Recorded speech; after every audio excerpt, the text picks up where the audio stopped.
Hey everybody, we're back, trying to find out who killed our lovely chip-eating Detective Gregson. Last we left off, I don't even remember. So let's remember together. Oh, and get rid of that.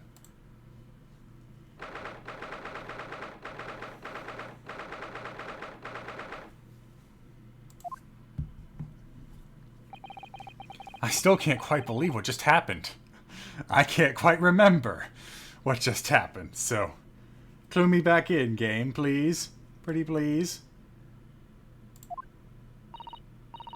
I know, I inquired with the bailiff after the court session was adjourned. And it seems Mr. Vigil was taken to hospital to recover. Oh, that's right. We finally found out that Gossip, one of the alleged witnesses to Gregson's murder, was Mr. Vigil, Mr. Daily Vigil, the person we had been trying to find since the beginning of this episode. Huzzah! Glad we filled in that hole in my memory. Right.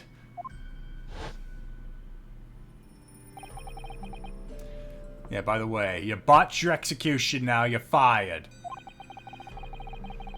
10 years ago, Mr. Vigil attempted to commit suicide by jumping out of the window of the prison governor's office. But ever since then, he's completely blocked the memory of those events from his mind. Nobody knew his secret. Not his family, not even the man himself. But I forced it out into the open. Garrus, thank you for the 59-month Prime resub. How is your day going today? How is your day going today, Quinn? Well, apparently I've got something on my tongue that's going to make this all fun and games today, but otherwise fine. Was it wrong of me to do that? Did I overstep the mark, I wonder? Nah, you're just defending your client. Ryuno! Oh, Iris. You were miles away. Anyway, I brewed a fresh pot of soothing tea for you. Oh, thank you. You and Susie have had an exhausting day so far, haven't you? Oh. Thank you, Iris. How thoughtful of you.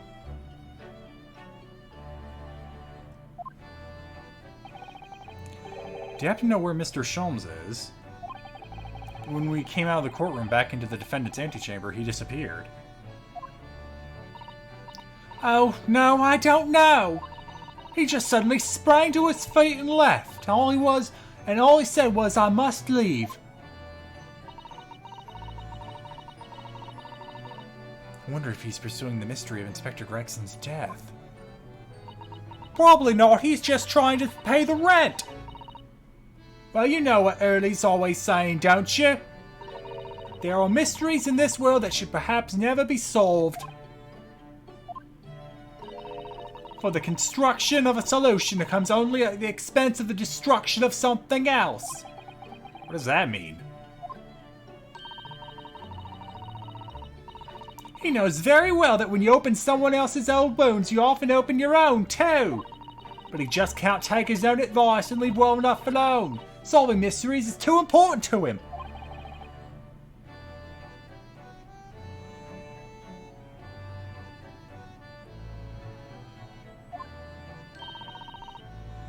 Wait, did I say something?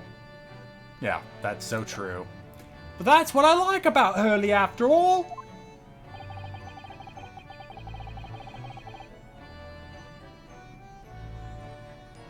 I suppose that's the lot of a great detective in some ways. So then, let's have tea and I'll give you a hand. Oh, do you have time, Iris? Yes, I finished this month's manuscript at last, with barely a day to spare before the deadline. Oh, I'm so looking forward to it. A brand new story to read in the adventures of Sherlock Sholmes.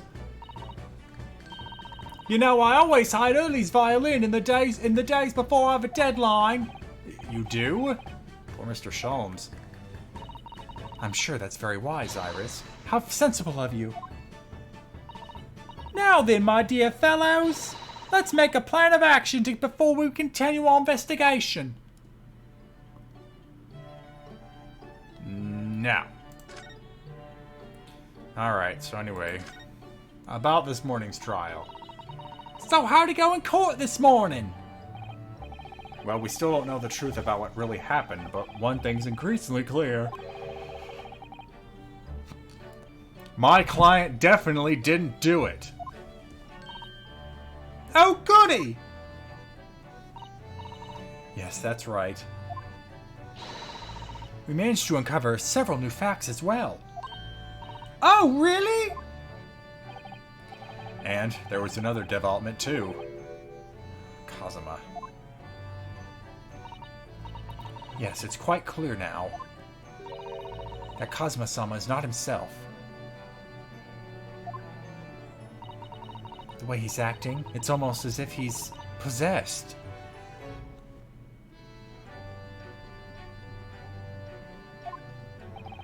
I know. I mean, at the end of the proceedings earlier, he was like a bloodhound the way he was chasing down Mr. Vigil's forgotten past. He's not normally so mercilessly persistent. I mean, you know, when he just came out of his own amnesia, it might be understandable. Maybe, kind of, whatever.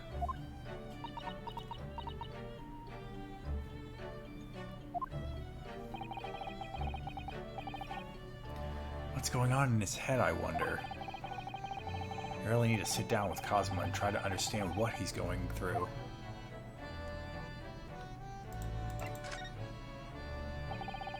If Gregson was really murdered the day before his body was discovered, then Lord Van Zeiks has to be innocent, you see. What, the day before?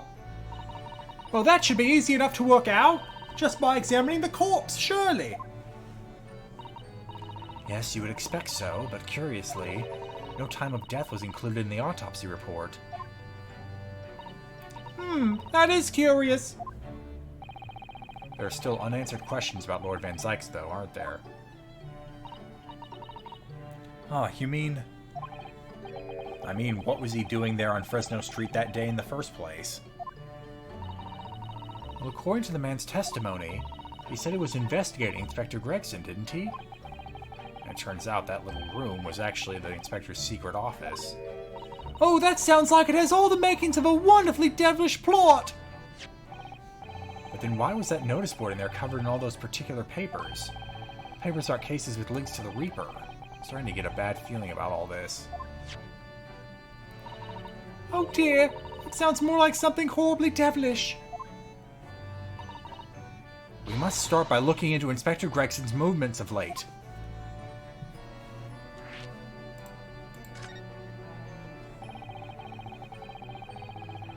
I never imagined I might have to be investigating the Inspector's movements. Well, according to the entry in his diary, he was carrying out an incognito investigation of the Red-Headed League the day before his death. Oh, you mean he was doing the same as early? Well, Mr. Sholmes was trying to apply, whereas the Inspector was supposed to be investigating. I do wish it had been the other way around. The Inspector was mostly bald!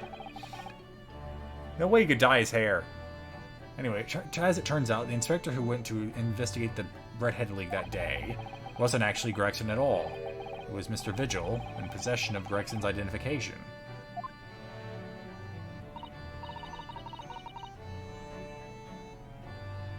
You know what that sounds like to me? Establishing an alibi. Oh my, yes, you're absolutely right, Iris. But why would Gregson need an alibi? It would appear that the Inspector had something to do that he wished to keep secret.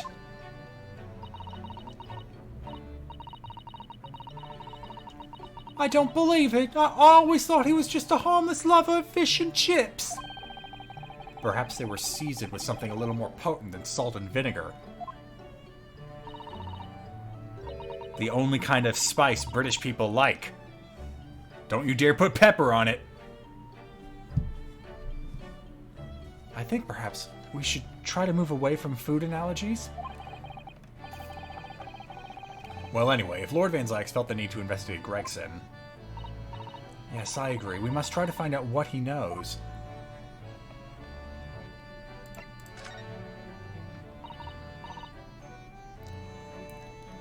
Vigil, you say? Isn't that the name of the lady who came to visit early yesterday? That's right, to ask Mr. Shelms if he would help her to find her missing husband. Only Mr. Shelms completely passed the buck to us. Actually, didn't you say that Mr. Vigil had been taken to hospital? Do you know which one? It's probably St. Sinners, since that's the only one we know of. Surprise! Not really. Ah, it's St. Sinners! I'm starting to wonder if all the other hospitals in London have closed down. You can't just lampshade it like that. Ugh. That doesn't make it okay. I feel like addressing it almost makes it worse. But that's amazing, Runo! You found the lady's husband already! Well, I suppose I have, by accident. And 10 years ago, while Mr. Vigil was the chief warder at the prison, he was responsible for overseeing the professor's incarceration. No! So when the convict escaped, he was held responsible and immediately dismissed. Sometimes I really don't want to grow up. I just want to be a Toys R Us kid. There's more. For 10 years after that, while he was ostensibly working as a peddler, he also had another secret job. He was paid by Gregson to be a stand-in to impersonate the inspector. To impersonate Gregson? But why? But why? I have absolutely no idea. Jenny was right. I'm starting to think all adults are up to no good now. Including you, Runo. I haven't paid anyone to impersonate me. That means he has ties to the professor and to Inspector Gregson, though. So I do think we ought to pay a visit to Mr. Vigil, don't you?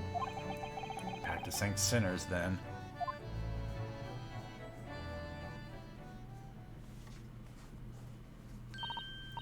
Well, I think it's clear what we need to do, isn't it? Let us investigate, my dear fellows. Oh, Iris, you're even more enthusiastic than usual today. If anyone has anything to hide, it's my special Wilson shooting iron will set them straight. That water pistol? It's stuff full of piping hot extra special blend. It's of a piping hot extra special blend of mine. I'm quite sure it will be very effective. You'd better be careful not to hide anything. Well, it feels a little strange that Mr. Shelms is nowhere to be seen, but still. Let's go and see what we can find out. Yes! Yes!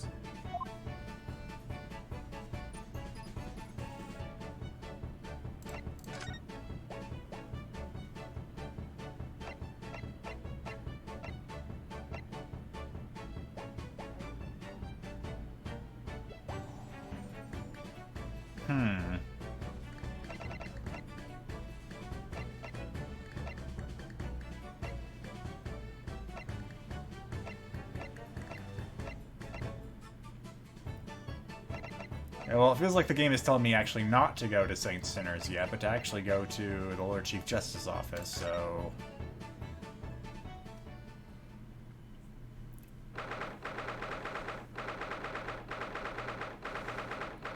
Oh, great! You're here!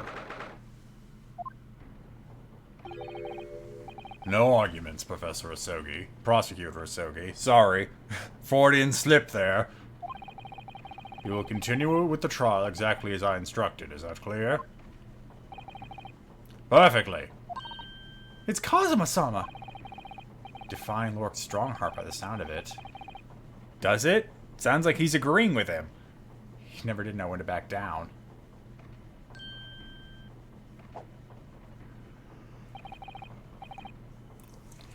On your way now, Sogi. My lord?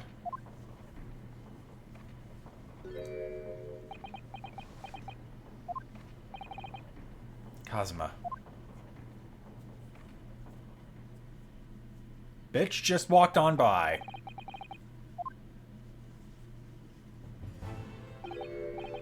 Yes, what are you doing here? Oh, well, I was just hoping to ask you a few questions, if you wouldn't mind. I wanted Van Zeiks' trial concluded today. But Prosecutor Sogi's unwelcome inquiries are going to make it longer than necessary. Unwelcome inquiries? Inquiries? As a result, I'm losing even more precious time. Currently 2 hours, 55 minutes, and 41 seconds. 42, 43...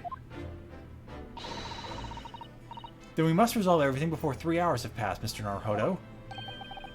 In a miraculous not even 5 minutes.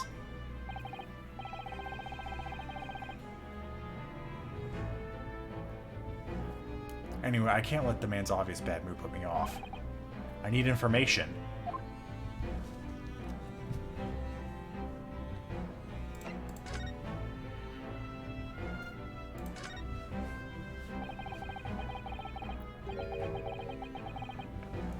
Does Prosecutor Sogi believe that Lord Van Zeiks is the Reaper? I wouldn't know. It was 10 years ago in that fateful closed trial that Lord Van Zeiks made a name for himself among the judiciary. But the next trial he fought, he lost. It meant the ringleader of a criminal organization was acquitted, thanks to all the jurors being under duress. But that's awful! The man's freedom was short-lived. He lasted just 3 days. Yes, let me see. He died in a rock slide at his place of work, I believe. Correct. That was the inauguration of the Reaper of the Bailey. And people believe Lord Van Zeiks was responsible? He was brought to trial himself, but was shown to have been an accident. So he must have had a solid alibi then. Nevertheless, the mysterious deaths continued. In total, 16 persons perished in unusual circumstances, ostensibly at the hand of the Reaper. That's a long run of coincidences.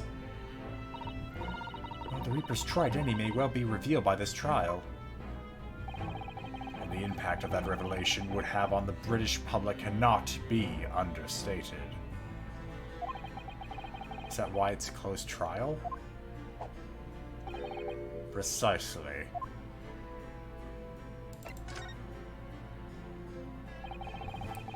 This country hasn't seen a closed trial for 10 years.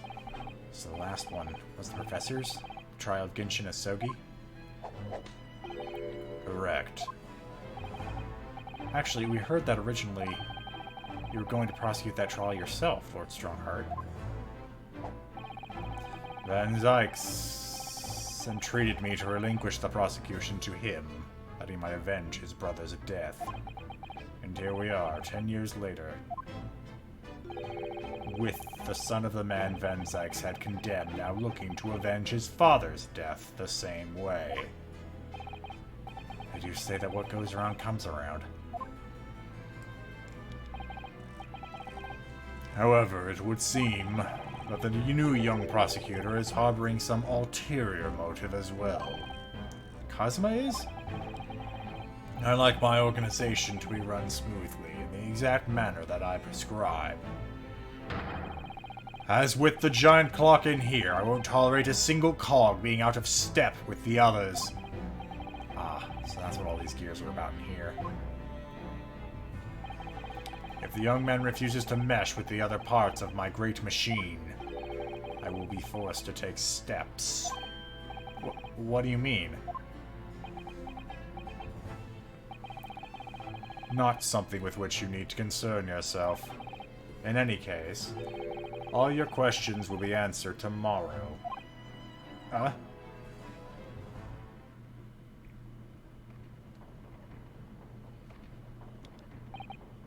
Now, I shall have to ask you to excuse me. As of this moment, I've been delayed from attending my next meeting by precisely 3 hours. Oh my, that is a long time. It's just with the Queen, no biggie. And I hold you entirely responsible. Even though we miraculously managed to fit everything in not even 5 minutes? I wonder if you might agree to us, talking with Prosecutor Sogi? Discussions between the defense and the prosecution outside of the courtroom are generally frowned upon. However, I will make an exception in this case. Now go! You can find him in his office. Oh, thank you!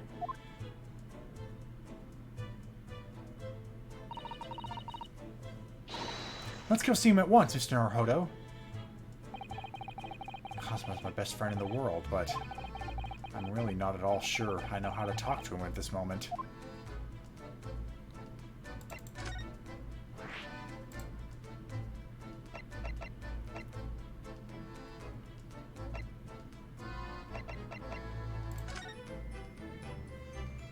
Let's see what redecorating Cosmo's done. Barely any. Oh wait, I should wait for the camera to zoom out, shouldn't I? Eh.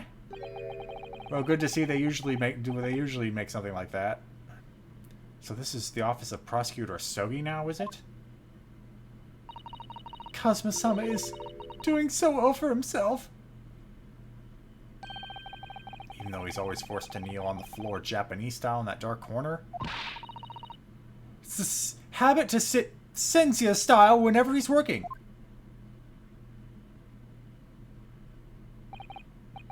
Well, it looks like our journey here was wasted. The prosecutor appears to be out. Perhaps we should discuss things with another prosecutor we know first? Okay, I'll take that hint. To prison! Yeah, no, Ronin of Death actually brings up a point I was wondering if I should touch on. Commonly, I'm not sure how much it works in the criminal context, but definitely in civil cases, the attorneys talk all the time. Like, that's how most of the things outside the courtroom get done. And a lot of stuff does need to get done outside the courtroom, or else cases would take even longer than they do now.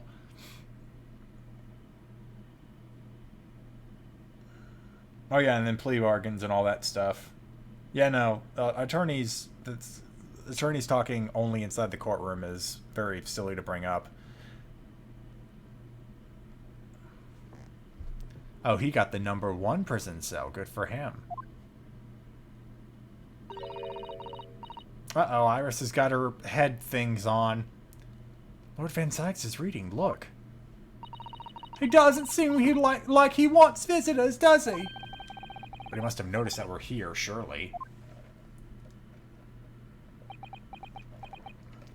If I stay perfectly still, they may just leave. The vision is based on movement. Ah, what the fuck do you want? What do you Nipponese want? It's no way to greet the lawyer who's trying his hardest to prove your innocence, is it? Perhaps not. Hmm? I apologize. So, what can I do for you, Mr. Naruhodo? With my booming organ theme!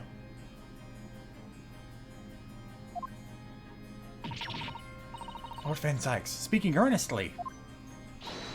Oh, the fog will lift over London for the first time in months tomorrow! This does feel very, very strange.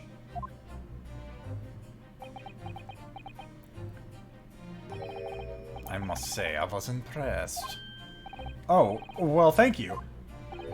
Not by you, by your fellow Nipponese, your prosecutor friend. Oh, I see. Yes. It's sardonic, don't you think? For a man such as me, so loathing of the Nipponese, to be entirely at the mercy of two of you. I suppose. It's retribution to having played the part of the Reaper all these years. Played the part?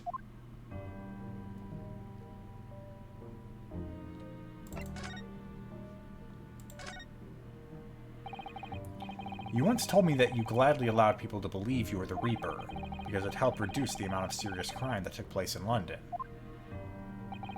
If of keeping quiet and playing the part benefits the cause, a cause myself I am committed to pursuing. Then why would I choose to say anything? But the henchman of the criminal killed by the Reaper attacked you only the other day. And that was just the most recent of many attempts in your life, wasn't it? Someone is clearly profiting from your silence about all this. Someone is using you. Believe me, ever since the Reaper first appeared, I've been doing my utmost to expose him. Or rather, expose the organization. Uh-oh, we're getting all Illuminati in here. It's a whole organization? It's inconceivable that all those accidents were orchestrated by one man.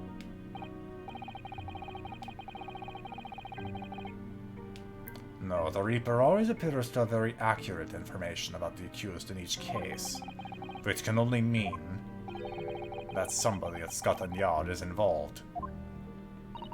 Someone at... You can't mean... It's taken me many years, but I finally identified the central figure of this Reaper organization. Tobias Gregson. No! Okay, this one's more deserving. This one's a shocking reveal. Dance break! Put all that energy at being shocked into dancing, folks. It's good for your body.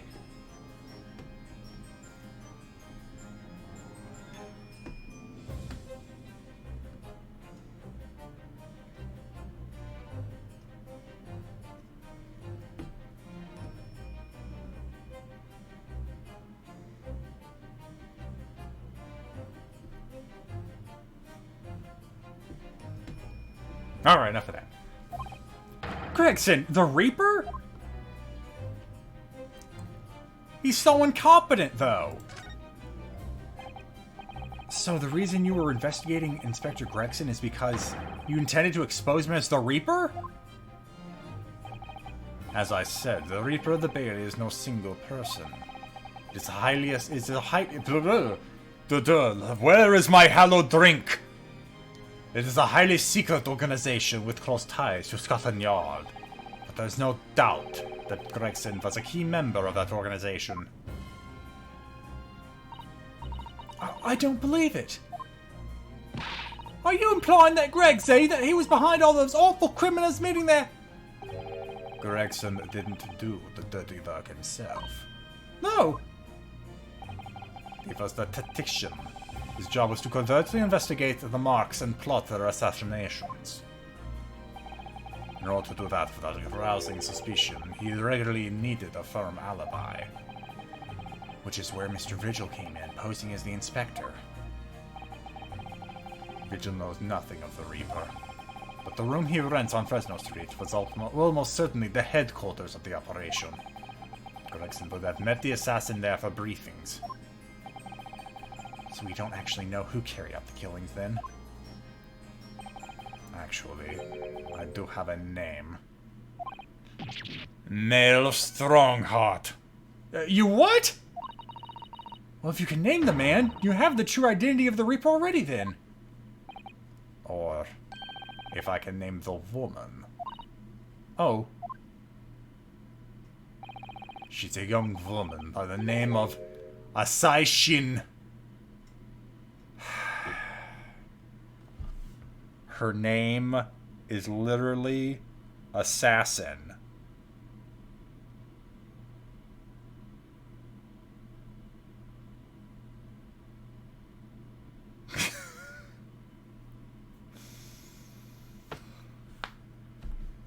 Okay, moving on. Wait, what? Shin? That bitch? Miss Assassin. Assassin. It's kinda hard not to just say assassin. The true name of the terrifying killer I know only too well. She came to Japan posing as a visiting student and murdered Dr. John H. Wilson. Then, just when it seemed that diplomatic protection would help her escape Japan and conviction,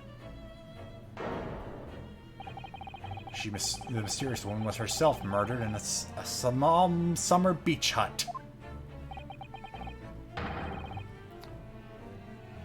And that woman was actually the Reaper of the Bailey? No, it was the Swan all along!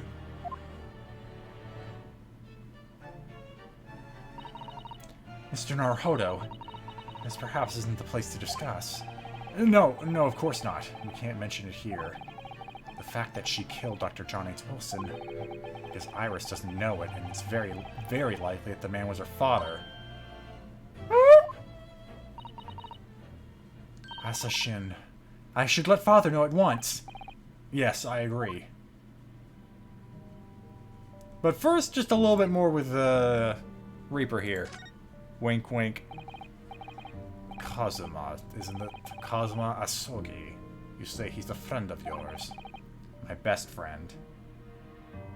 For now. He's the whole reason I got to come to Britain. It was all on his merits. I have nothing but respect for him. Yes, I understand that only the very best students are selected for such opportunities. And I had a fine demonstration of how sharp he is in the proceedings earlier today. He missed nothing. In fact, his flawless performance very much reminded me of his father. Genshin Sogi, the professor.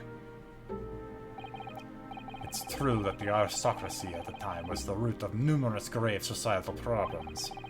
They were abusing their power, playing with the common man as pawns in politics and economics in war. I like war. In the many ways, Sogi was carving out a canker from society that we British couldn't deal with ourselves. I see. But that's precisely why it makes no sense. Clint van Zeiks was a noble and upstanding man. He wasn't corrupt. Why did that damn Nipponese have to go and take my brother's life?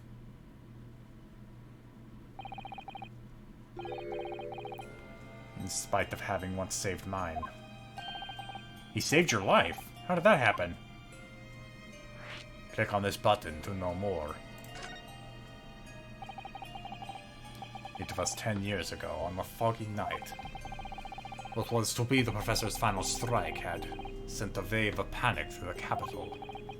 So Clint van Zeiks had already been killed at this point then. Genshin and I were walking down some back streets at a late hour. Of course, at that point, I had no idea of the true nature of the man at my side. All of a sudden... Suddenly... Don't make a pipe! You're coming with us! We were surrounded. All of our assailants were armed with pistols, their faces obscured by scarves. Clint was not the only Clint was not only from noble heritage, he was a brilliant prosecutor as well. The scum of London hated the sight of him, and they had no sympathy for his younger brother either. I've been targeted several times before already. Yeah, it's Van Zeiks, alright, we got him! I could hear them murmuring amongst themselves. I knew they were after me. But just when I thought my time had come... If I let them kill you, Clint would never forgive me. It was Sogi's voice, just a whisper in my ear. Gunshot noise. After that, I don't remember exactly what happened. And the next thing I knew, there was a silence all around. Genshin lay on the cobbled street, and I was soaked in blood. And blood was seeping from his left hand. He shielded me. So I sucked him. 2 days later, they arrested him. On suspicion of being London's most notorious last murderer ever, the Professor. How awful for you. All at once, I lost the brother I revered, and the foreign friend I held in such high regard. I'm so sorry, Lord Van Zeiks.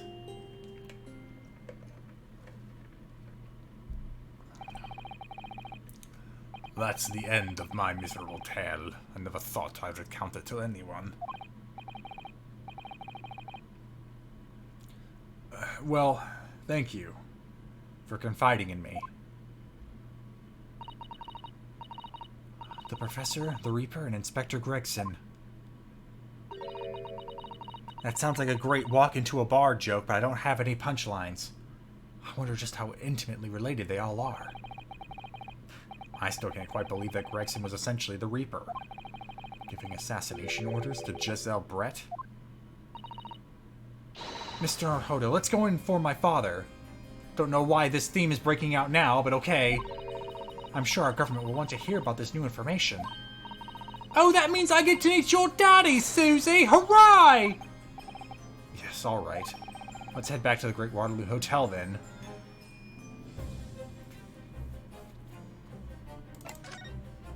Bye, bitch!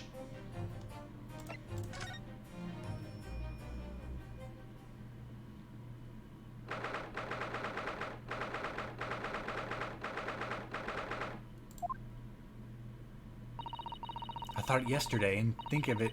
I thought yesterday and think it again today. This place is so princely. It's a wild guess, but I have a feeling you'll think the same tomorrow too. My tea is a finer fragrance than whatever they're serving in the team room here, though, wouldn't you say? Oh, look who we have here. This is an unexpected pleasure. Ah, Father. Ooh, is this your daddy, Susie? How lovely! What a charming young lady. And you are? Oh, your father's dead! Oh, really? You're the author of The Adventures of Herlock Sholmes, are you? That's me, Iris Wilson, at your service, sir! Susie's been such a wonderful friend to me over the last year, you know! Well, Miss Wilson, I say I read your work regularly, with much interest. Iris actually lives with Mr. Sholmes, you know, Father. Is that so? Well, perhaps that goes some way to explaining that bright look in your eyes. Hee You wouldn't be smiling so airily if you knew just how bright she is, believe me. Now then, young Naruhodo, it was a pleasure seeing you in action earlier. As an invitee of the symposium, I was allowed to observe from the gallery, after I twisted some arms. It seems like, it would be kind of against the point of having the closed court if you were there, but whatever. No skin off my nose. And I must say, it was truly exemplary. It was truly an exemplary. Why? It was a truly exemplary performance. I feel like I'd switch that. Oh, well, thank you very much. Well, I'm fairly sure you omitted by Kazuma on the end there. No, please don't misunderstand. It was you who impressed me. Really? You didn't miss a step against Sogi. We all know how capable he is. Really, I have you to have matured into such a fine defense lawyer in less than a year is quite extraordinary. It's very kind of you to say so. Really nice to hear. What I saw in court today confirmed what I've been hoping for. The favor I mentioned yesterday, Naruhodo. I trust you haven't forgotten. Oh, no, you did mention something, didn't you? Quick, flashback to it, I don't remember. But first, we have something to report, Father. Of course. Shall we take tea while we discuss matters further? I wonder where Judge Jigoku has got to.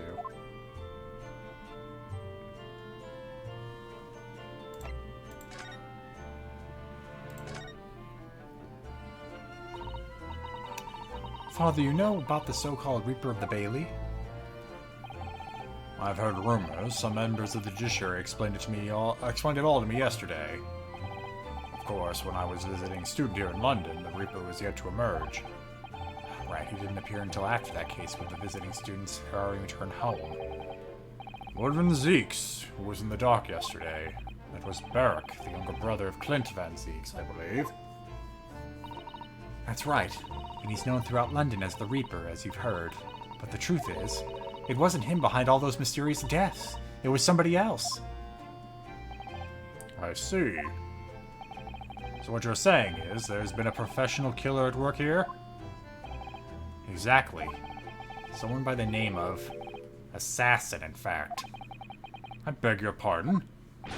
Did you just say... Assassin? I'm switching it out. I don't care anymore. You mean that Giselle Brett woman who was responsible for killing my great friend? Oh no! A friend of yours was killed? Here we go. It's almost coming. Ms. Professor Mikatoba, I think perhaps we shouldn't discuss this right now. Because the friend of the professor is talking about is Dr. John H. Wilson. That's not something we want Iris to find out about. Not like this, anyway. But yeah, let's talk about Dr. Wilson's death. I've just remembered something. Biscuits! This hotel has the most delicious looking biscuits. That was rather the blue. She's doing this deliberately. I think I'll go and see if I can purchase some. I wonder, would you like to come too, Iris? Oh yes! You just try to leave me behind!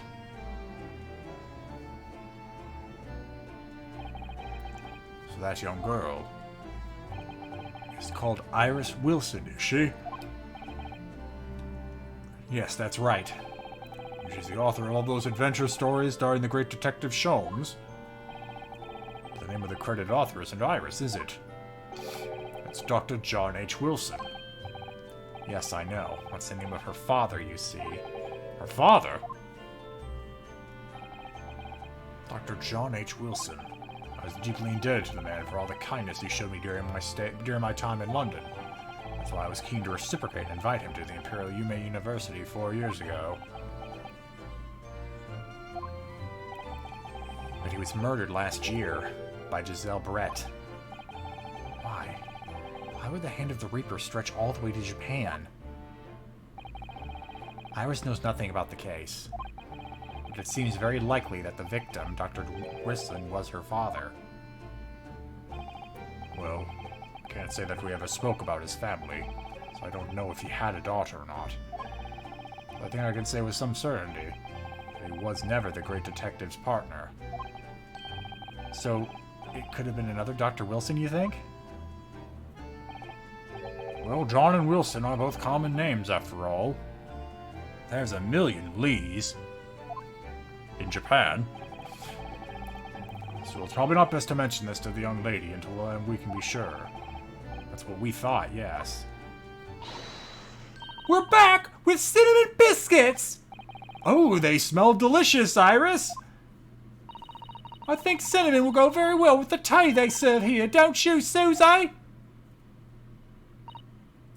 Yes, I'm sure you're right, Iris.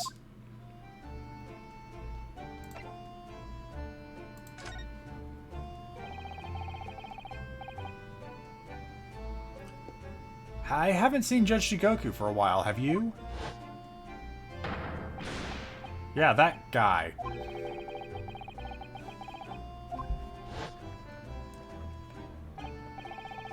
No, now that you mention it, I haven't seen him since this morning, either. Suppose, since the symposium's opening was postponed, he'll have gone to explore the Great Exhibition. That reminds me of something you mentioned yesterday. About Judge Shigoku having once been in the dock himself? Oh yes, it was all tied up with that accursed trial. The closed trial. Cosmo's father. Shishiro was trying to mitigate Kenshin's guilt, so he took to the stand to testify. But he got a little carried away and, actually managed to break the witness stand. Oh my! He also said some contentious words about the British Empire, which he was charged. Oh dear. Although it's worryingly easy to imagine him doing that. Well, it was all right in the end. He was acquitted and we returned home to Japan together. Thank goodness. Oh yes, talking of Shishiro, I have a copy of the photograph we all took together for here yesterday. Please.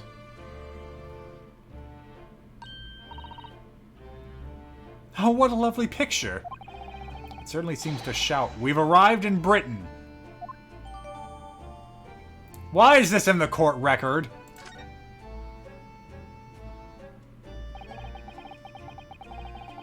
None of us had any idea of what was coming when we took that, did we? No, that's so true. Yeah, hold on. Is that just an image, or can I flip it around to the back? Look at this dork. Standing so stiff, hands behind his back. Even Jigoku looks less intense.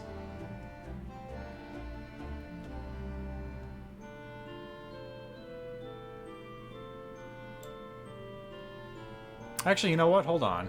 I'd missed this opportunity earlier, and having the frickin' magnifying glass is gonna make things... Can I get rid of it? What happens if I hit space? Oh, okay, good. There.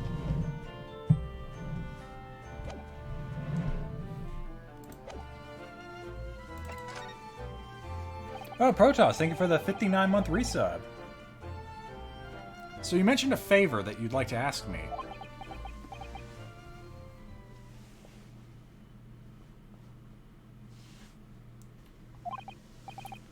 Well, this fateful trial that you're fighting, one way or another, it will be over before long. And when it is, I'd like you to accompany me back to Japan. You want me to do... What? Oh, what? Father, what's the meaning of this? Now, Susato, you should understand. You've seen how courts work firsthand. Japan's judicial system is in its infancy, especially when it comes to defense. That fucker Ouchie has gotten like 20 people in jail despite being trounced by 2 of you. Oh, you mean... The Supreme Court of Judiciary is in desperate need of a good defense lawyer. As soon as possible. Really quite urgently, in fact. But I've not even been in London a year yet. I've read all Susato's reports. I'm well aware of your extraordinary talents. And having seen you in action with my own eyes earlier today, there is no question. You, Naruhodo, are precisely the man our country needs.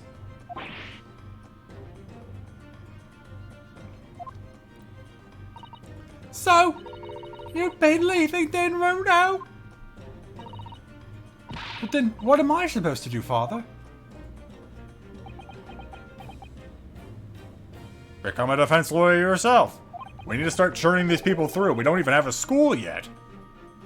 You came here to serve as Sogi's judicial assistant. Oh yes, she's supposed to be Cosmo's assistant. Our government is still in the process of deciding how best to deal with his situation, though.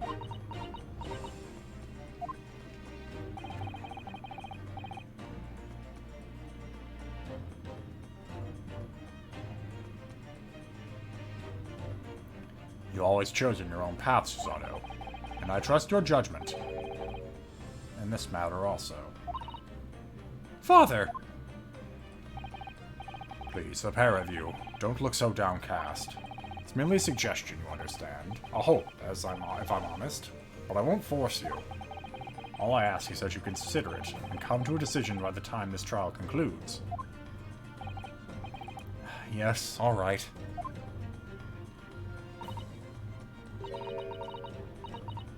You won't leave, will you, Runo? I was never going to stay here forever, Iris. The thought hadn't even crossed my mind. Up until now, I've just been trying to do what I believe to be Cosmo's will. But it turns out that he's still alive, so... where does that leave me?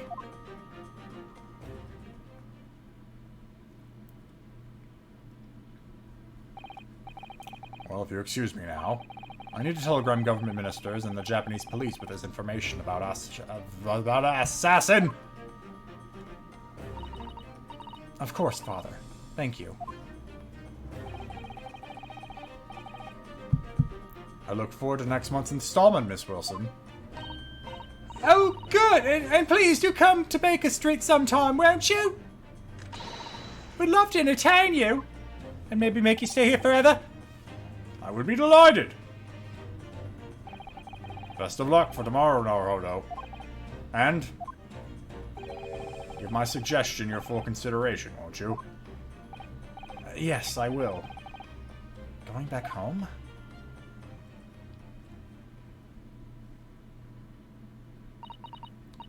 You know, Kazuma-sama has always meant a great deal to my father. I'm sure he'd love the chance to meet with him and talk to him about all this. Yeah, no doubt.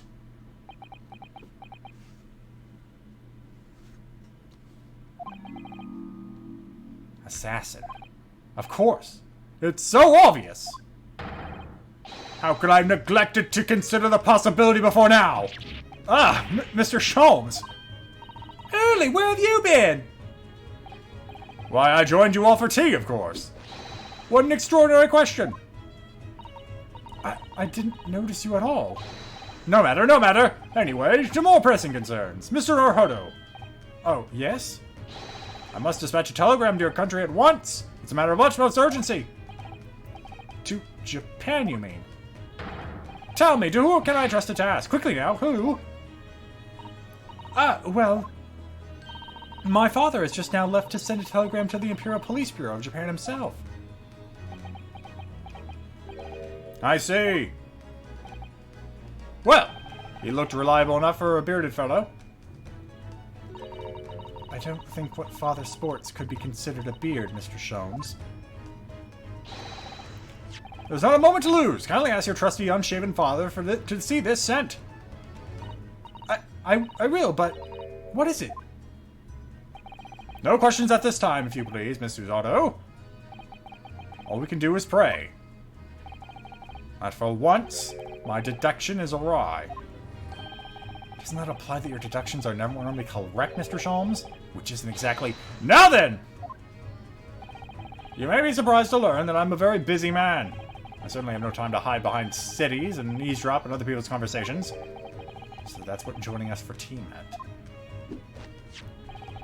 I leave the sending of this in your hands, then, my dear fellows.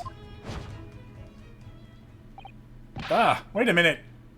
Sir Sholmes? I just sort of ran off, didn't I? I hate to see him go, but I love to watch him leave. At quite a pace. And he left the unpaid bill for his tea behind, too.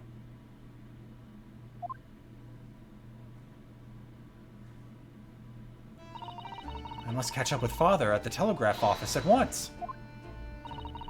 And I'll run and call us a cab straight away. And there was a me thinking everyone would be clamoring to pay Mr. Shum's bill. I don't have any money. Oh well, I guess I'll dine and dash too. Bye!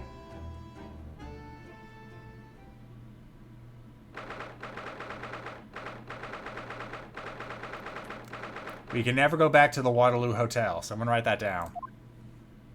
We owe them too much money. This is the ward Mr. Vigil has brought, apparently. It's the same ward as everyone else in this goddamn game. To be frank, I'm a little worried about seeing him again. The lawyer. Hello again.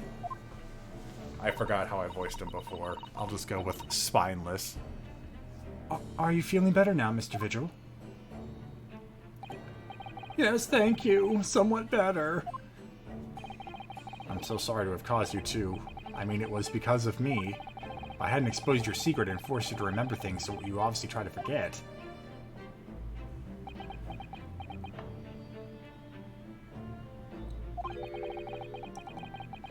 The prosecutor was here until a few moments ago, too. You just missed him. Oh.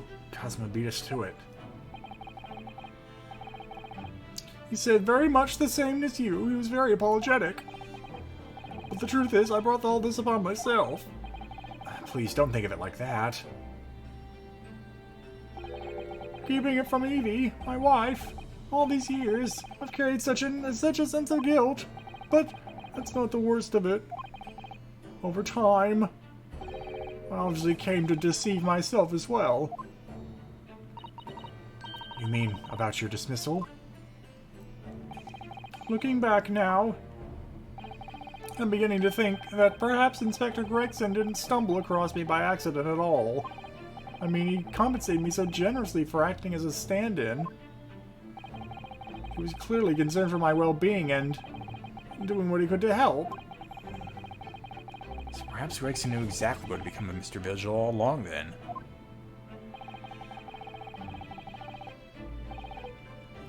I'm sure this is just desserts for 10 years of lies and deception, but...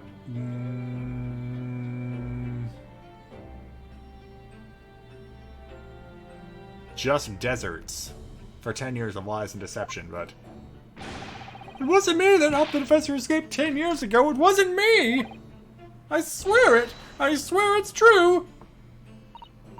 Oh, Mr. Vigil. Stop crying.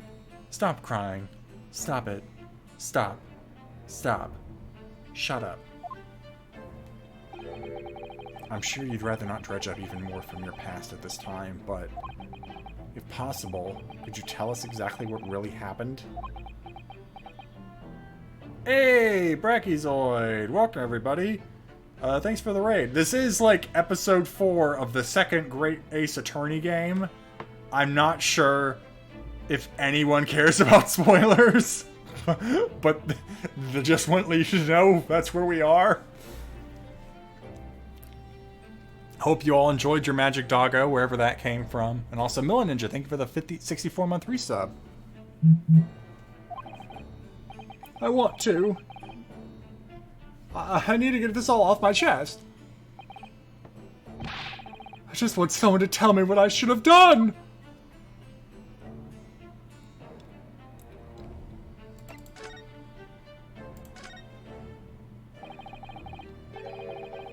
Inspector Gregson was obviously engaged in a special operation of some sort. He was investigating something even Scotland Yard couldn't know about.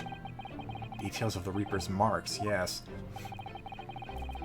It was when he had to carry out those investigations that I would take his identification and impersonate him. You pretend to be the inspector and carry out investigations on his behalf? Oh no, never! A common street peddler couldn't possibly carry out a proper police investigation.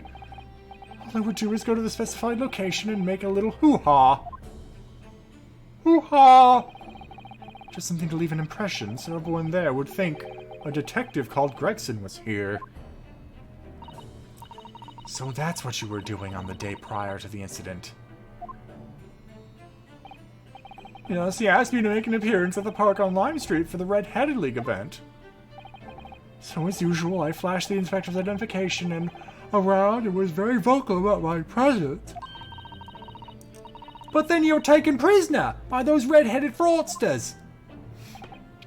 Yes. So you would always make a point of showing Gregson's identification and generally being loud? That's what the inspector asked me to do, yes. Well, that's one way of becoming a legendary detective, I suppose. Not a good one, though. Not a good one, though. As you know, I suffered this bruising around my neck at their hands. But the following day, they kept their word and released me. Without returning the inspector's identification to you, however. We had arranged to meet in the Fresno Street room at 5 that day so I could report back to the inspector. But at the agreed time, that's when I heard the gunshot.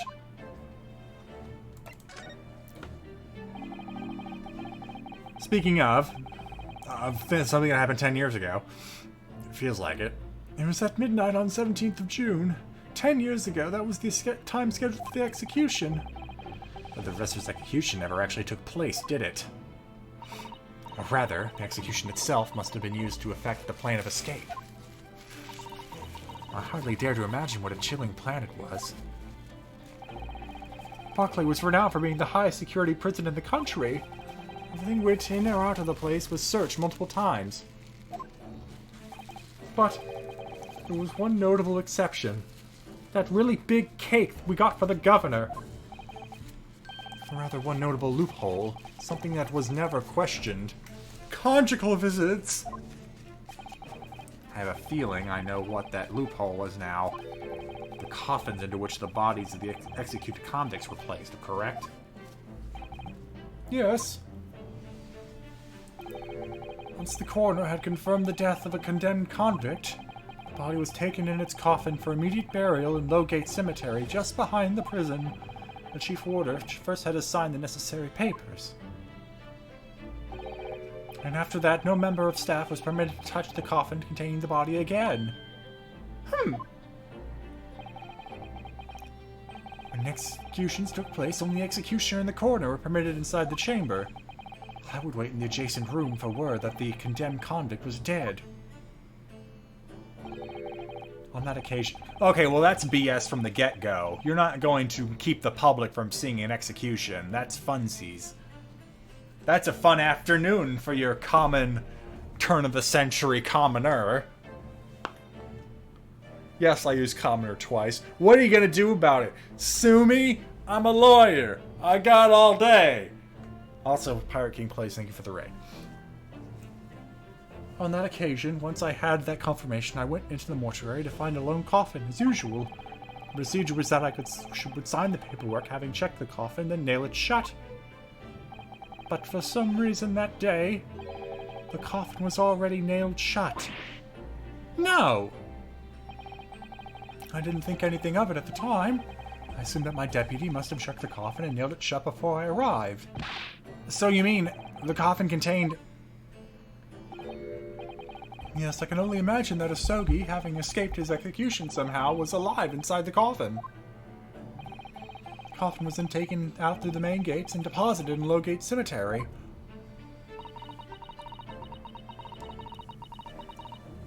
Presumably, there wouldn't have been enough air inside to breathe for long. So in the early hours following the burial, somebody dug up the coffin again to set Genshin free. But in the end, he was fatally shot in the graveyard anyway. What on earth really happened in Lowgate Cemetery that night, I wonder? I'm afraid I really don't know. All I can say with certainty are two things. That I can vogue like a motherfucker, and a Sogi couldn't possibly have escaped that way without help from somebody working in the prison.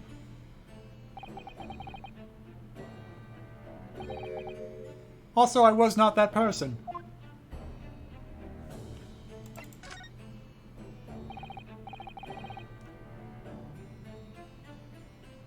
Obviously you knew the man then? The professor, I mean? Genshin Sogi? Yes, I remember him well, in fact. Would you mind telling us what you know? Well, having been condemned to death as he was, any contact I had with him, with the man, was short, obviously. After that trial, which was carried out behind closed doors, attended only by elite members of the judiciary, they called for his execution to be carried out at the earliest possible opportunity. The outcome of the trial was set from the beginning, wasn't it? It was a time of delicate diplomacy when Britain and Japan were in the process of signing an important treaty. That meant that this potentially destabilizing case had to be dealt with swiftly and discreetly. The man had less than a week in total. I was the chief warder. I oversaw his short stay in the cells until his final hour. I remember being struck deeply by his noble character and incredible resilience.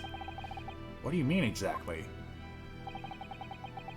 He was a killer of many men, but he was always quiet and polite. He was a gentleman and a man of intellect. In fact, I couldn't bring myself to believe what he'd done, so I asked him one day, "Those 5 members of the aristocracy whose lives were taken, were you really responsible?" "I'm guilty of the unforgivable crime of ending another human life, yes." What's Genshin Sogi's accent? I don't know! The following day, the closed trial took place, and the verdict was no surprise. Guilty. At night, when he was brought back to his cell, I saw something. Something unusual. Something unusual? What?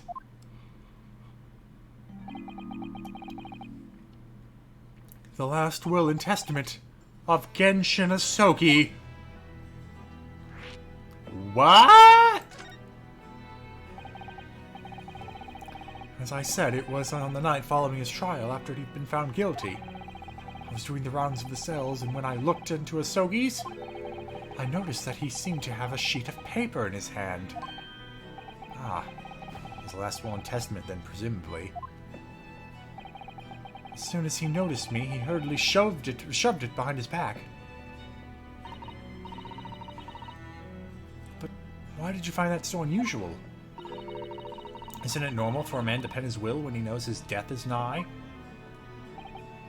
Yes, that's true.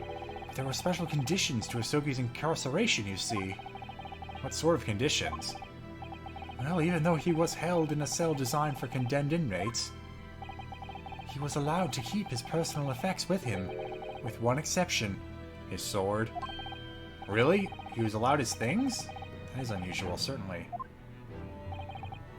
Of course, he'd been convicted of killing 5 members of the aristocracy. But at the same time, he was a guest in our country from the Empire of Japan. The powers that be were determined that his final days shouldn't be needlessly uncomfortable. And what was the exception you mentioned? The personal effects he was allowed. That's the point. He wasn't permitted to have writing materials. Oh. Ha. Specifically, no pens or paper.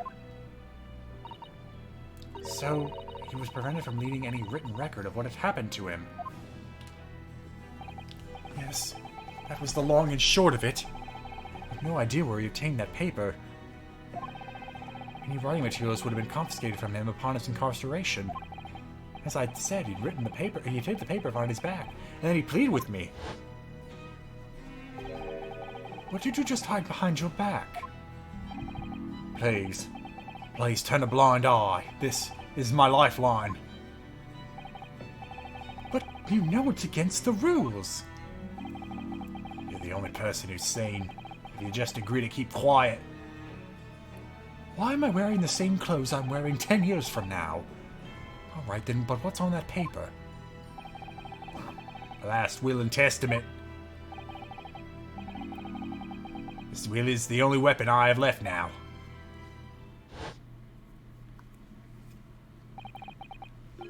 How can a will be a weapon? Can love bloom on the battlefield? So I decide I'd pretend I'd seen nothing and let him keep his will. But then later, it just seemed to vanish without a trace. What? What do you mean it vanished? It would seem that isn't the end of the story of this mysterious will.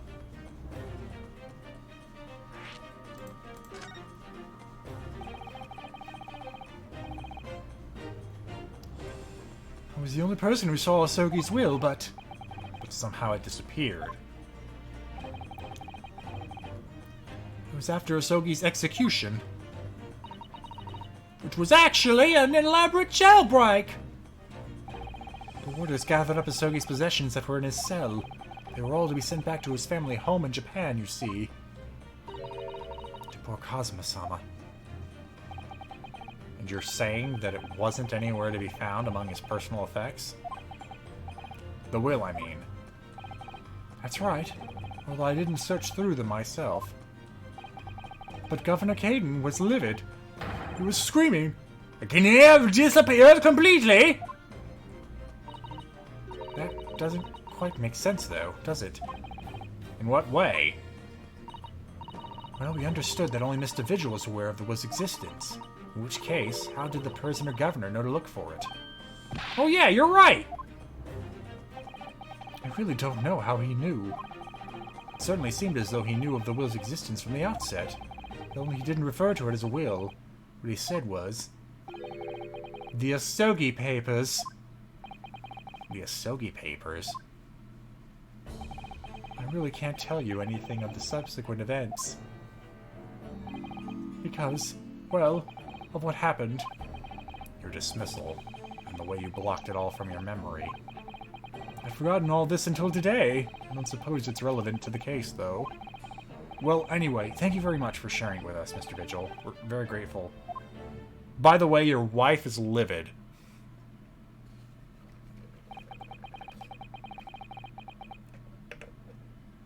I'm afraid there's really little more I can tell you. My wife Evie will be here shortly, so I do hope I don't appear rude, but... Get the fuck out! No, not at all. Thank you again. But what will become of you now? Well, impersonating a police officer is a criminal offense, of course. I imagine that once I'm fully recovered, I shall be arrested. I'm so sorry. Don't be, please. This was all my own doing. I always knew that this day would come. Well, I wish you well. Goodbye, Mr. Vigil. Not even gonna offer to defend him, Ryunosuke? No? Okay. Whoa! Before you go, there's just one thing! Oh, yes? What is it? The Sogi papers. I'd be very grateful if you make no mention of the things I told you about them. Presumably for some good reason. It's my understanding that their very existence is a closely guarded secret. If it became known that I've remembered, well, it could be rather troublesome, I think. I understand. Some sort of will that Genshin Sogi penned just before his death, which the man himself claimed was his last weapon. I wonder, perhaps it had something to do with his plan to escape. If there's anyone who might know more about the document after if there's anyone who might know more about a document that Kazuma's father left behind, He'll be Mr. Vigil's governor! then we know precisely where we must go. Back to Barclay Prison.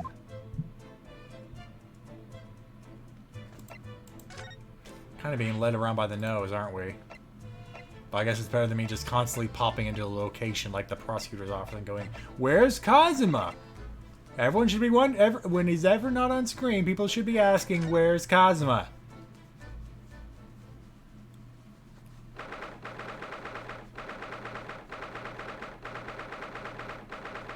That poor bird has no room to move. Oh, back again, are ya? Yes, hello. I know all about your investigations. I read the report just now. You found him, eh? Vigil. Yes, luckily. Well, anywho, the laddie doesn't work here no more, so the case is now off to Barclay.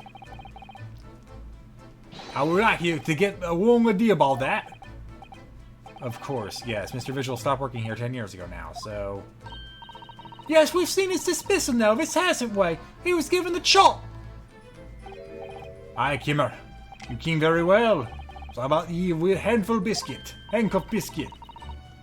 Oh, they really are like little handcuffs. And as hard as irons, too. So, what's brought you down here today?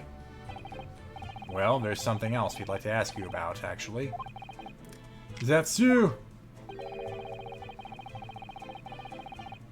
We believe there might have been a document that disappeared from Genshin Sogi's cell. I think it's been called the Sogi Papers or something.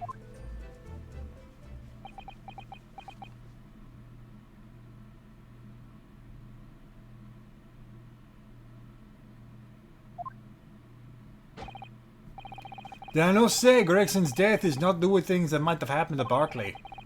Leave the past in the past, laddie. Let's not fool around with irrelevant details. His expressions changed completely. We're clearly onto something here.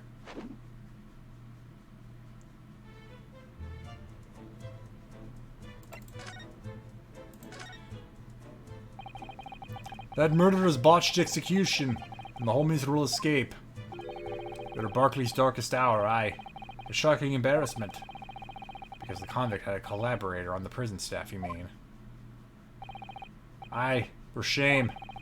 Coroner to confirm the death of the man after his execution, courtly sight. My chief warder at the time, Vigil, was in charge of the whole affair. But Mr. Vigil says he didn't know anything about it. I ask you wouldn't say otherwise, eh? More handcuffs? Oh, how could I say no? You never had too much iron in your diet. When Mr. Vigil was handed his dismissal notice as a result of what had happened, he was so despairing he jumped out of your office window, didn't he? I didn't have to say, but that's just Vigil trying to get out of it. Do you think he would have jumped from the window of his shock of the bed? Do you think he wouldn't have jumped from the shock? Do you not think he would have jumped from the shock of his crimes being exposed, eh? I do. You wouldn't say otherwise, though, would you? Of course I can assume no responsibility myself. I shouldn't have let him deceive me. Actually, there's barely anybody that kins what went on in time now. Rudy Gregson had been murdered and Dr. Stott forbidden from having any visitors. No visitors? Someone obviously doesn't want her giving anything away. Well, we're not going home empty-handed. I wouldn't have dreamed of sending you packing, you what, Kimmer. Here, take a handful or two. Oh, well, it would be rude to say no, wouldn't it wouldn't want to become anemic. I suppose there's anybody you might still keen about what happened back then? Be that last from the forensic division, Myra Gorey. Maria Gorey? Aye, size daughter. She didn't have no more, just the one. But we barons followed in her mom's footsteps. You didn't ever see her with a scalpel in her hand. Ah!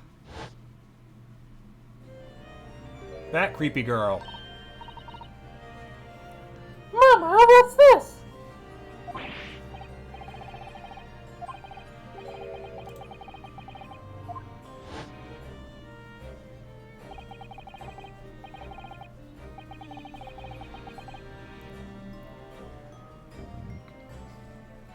Dr. Scythe's guard, Maria Gorey. You could do with talking to her.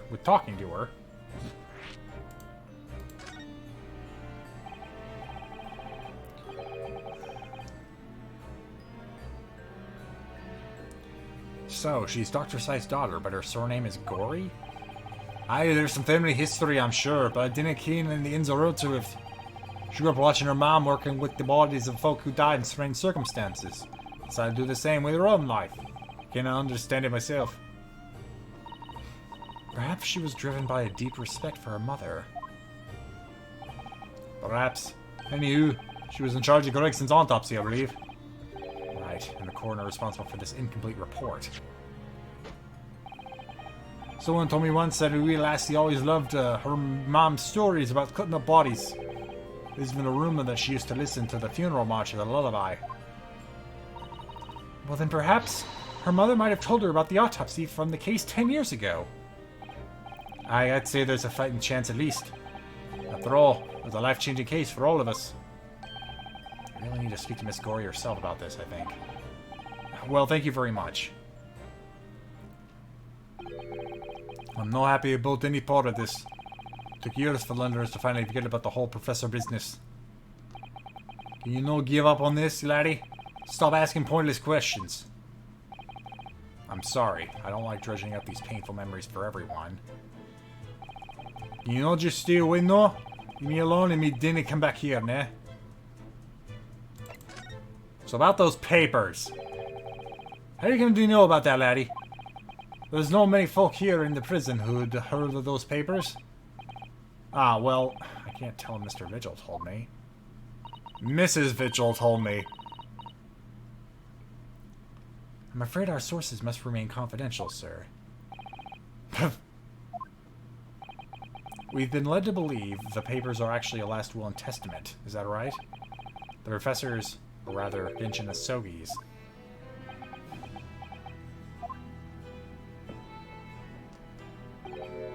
Aye, that's right.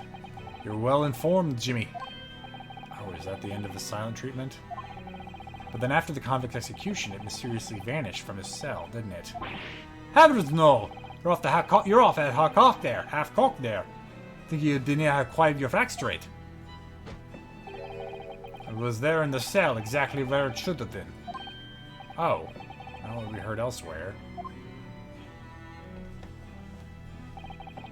Let me just have a wee hook around here. I'm sure I can find it.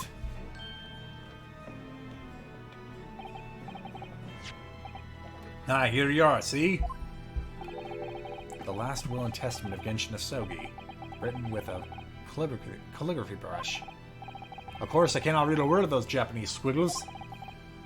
But I mind it says he leaves all his worldly possessions to his son back in his homeland. Yes, that's correct. That's the gist of it. So these are the Sogi papers? Aye, of course they are. Papers written by a Sogi, need a doubt about it. There's no mystery here, laddie. That's your lot. Throw a stem ration's sinister of an execution. We sent the man's possessions back to his clan in Japan, and that was the end of it. I think we have to make a record of this, Mr. Naruhodo, just in case.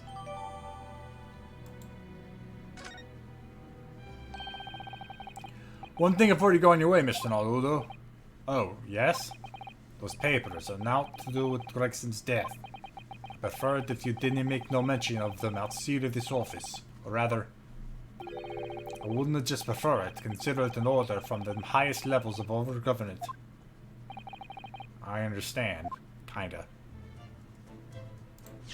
Well, let's take a look at the Sogi papers ourselves. I, Genshin Sogi, hereby request that upon my death, any of all material possessions and wealth belonging to me in London be delivered to my son, Kazuma Sogi, in the Empire of Japan. It is with deep sadness I accept my fate in this foreign land, in the knowledge that I will never see my homeland or family again, but I regret nothing about my chosen path. Vague!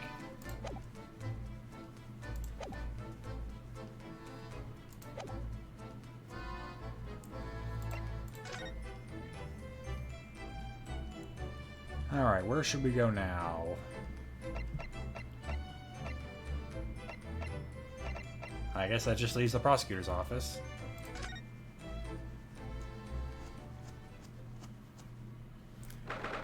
Where's Kazuma? Ask where he is. Where is Kazuma?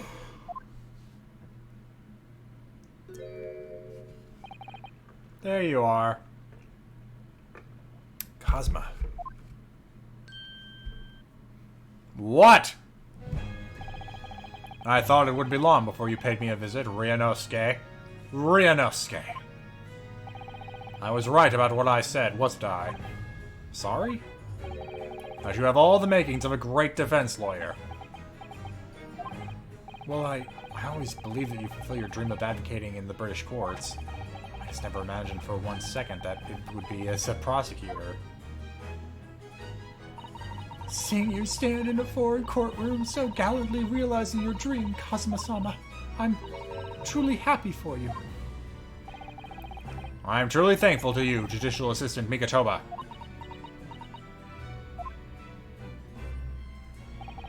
Ryunosuke. I always thought it would be fun for you and I to shake up the British legal system a little together.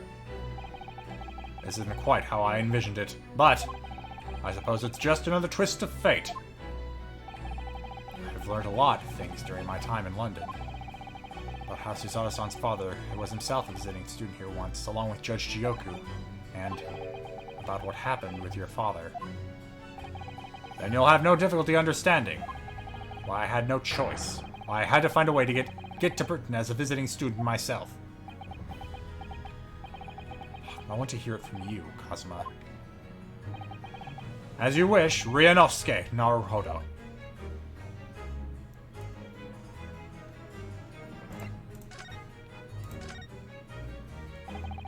It's getting on for a year now, since what happened on the SS Beria. We were heading across the oceans from Japan to Great Britain.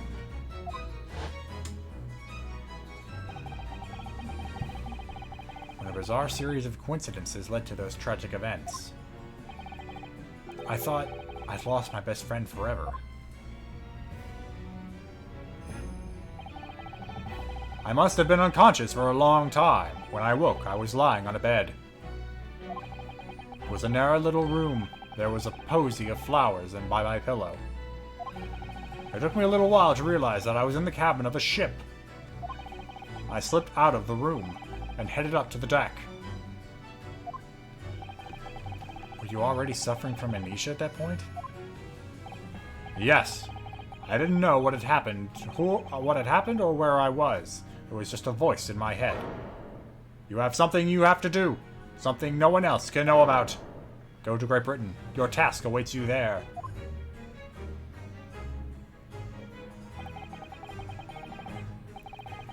It was a calling I couldn't ignore. It compelled me relentlessly. Out on deck, I saw that I was on a huge steamship, and we were docked in a large port. It must have been Hong Kong. Yes, it smelled of opium. Something terrible.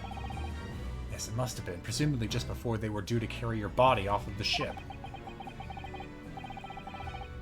I had no idea of the situation, but I did have the feeling that this was in some way my last chance, so I concealed myself among the disembarking passengers and went ashore.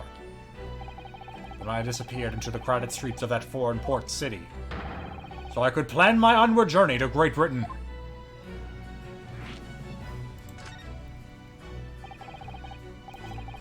Just under a year ago, with all my past memories lost to me, I was left behind in Hong Kong.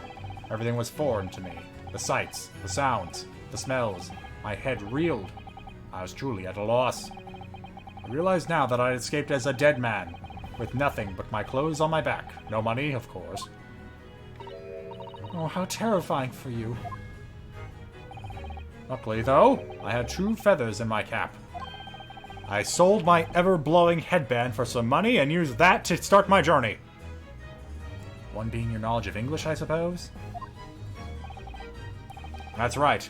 On the back of that, I was able to pick up some work as a deckhand on a cargo ship. Eventually, after calling at countless ports, I finally arrived at Dover. It must have been some 3 months ago now.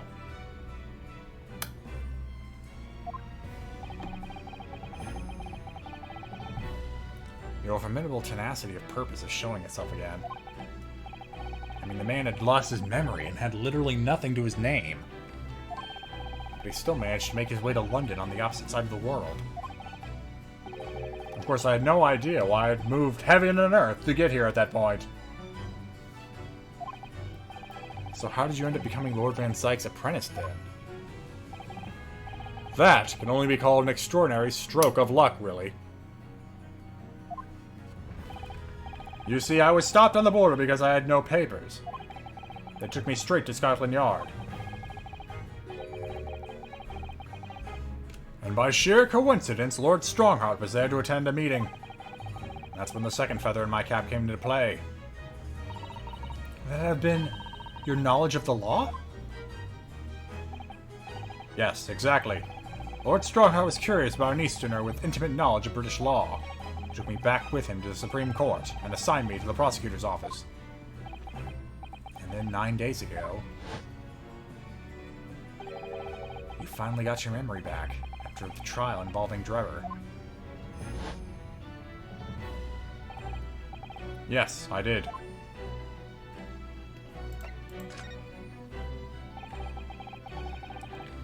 Ever since I first met you at Yume, you talked about your dream. Yeah, remember? Back when you had the headband. Whatever happened to the headband?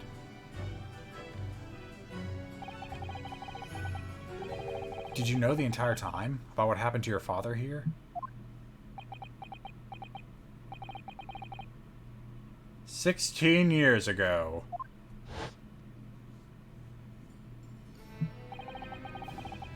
When my father left on that exciting trip to Great Britain, where I was just a boy. We took a photograph together the day before his departure. It is my last memory of him. But what I remember most about my father is his unswerving sense of justice. 6 years after he left, a gentleman called at our family home. He told me that Genshin, my father, had been taken ill in England and passed away. It was Professor Migatoba, your father, Suzato-san. Oh my! Ever since then, the professor was very good to me. He even helped to fund my university education at Yume, forever being his debt. But nevertheless, I just couldn't bring myself to believe what he told me. Oh. Then one day, a letter arrived at our house from Britain. There was no indication of the sender, so I opened it assuming it was from an old acquaintance of my father.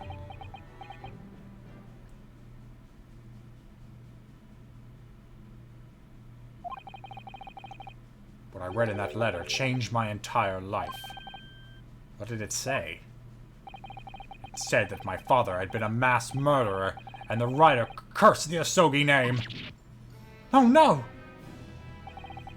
As a result of that letter, I found out what had been hidden from me all those years.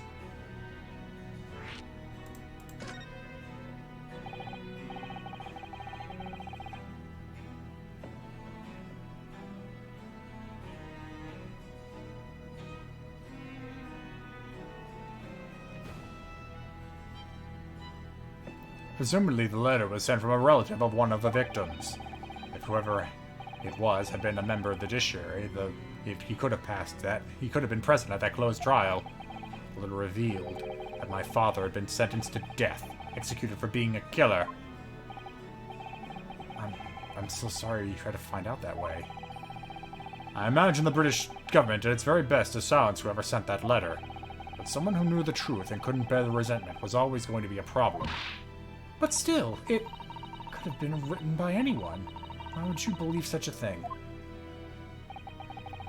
There was a newspaper cutting included with the letter. It was the first I'd ever heard of the professor and his terrible killing spree. Well, what did my father have to say about the letter? I couldn't bring myself to show it to him. What? Why not? Because he deliberately concealed the truth from me by telling me my father was taken by a fatal illness. That couldn't have been easy for him, and he'd done it out of consideration for my feelings. So instead, I showed the letter to Judge Jigoku, not the other visiting student. He faltered for the briefest of moments, but then he just laughed the letter off. But in that moment, I saw it on his face. He was undeniably shocked, shaken momentarily before recovering his poise. A year later, my bereaved mother succumbed to the strain of grief, and she too passed away.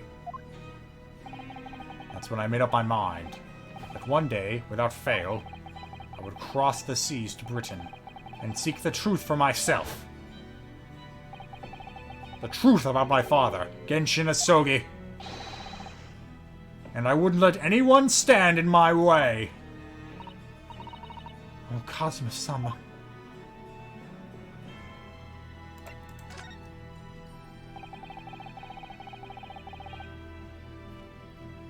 What we learned today in court turned things completely on their head. It was an impressive piece of lawyering. Ryunosuke Naruhodo. Lord Van Zeiks isn't the Reaper, you know. I almost don't want to believe it myself, but it turns out that Inspector Gregson himself, the victim, was. It's clear that the Inspector was behind the Reaper's activity all along. What? You mean you knew? The real question is, who's been giving orders to the Inspector? Yes, Barok van Zeiks is the real Reaper. And I know that 10 years ago, it was him who decided my father must be a mass murderer and sent him to his grave. No, he was merely seeing that justice was done as the law dictates. He's not to blame. Ultimately, it's people who condemn people. The law is just a tool that they use to do it. When a man condemns another, he must take responsibility for his actions. Of course he must. But I know for certain, my father would never have taken another man's life. Kazuma. On the contrary, my father's life was taken by the Reaper.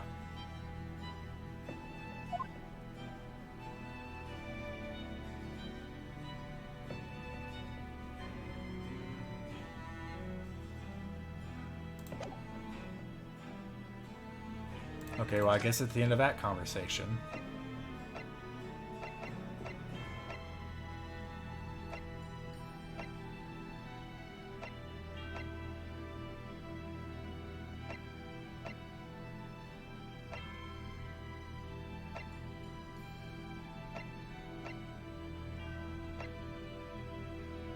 Really? We're not done here? Okay, I guess you have to present something. No. No. No. No.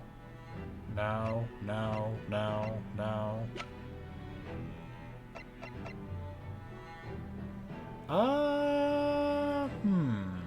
Maybe.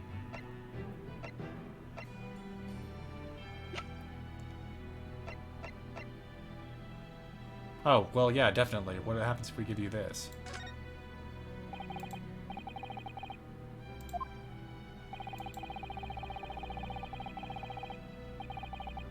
Okay, I guess that's nothing.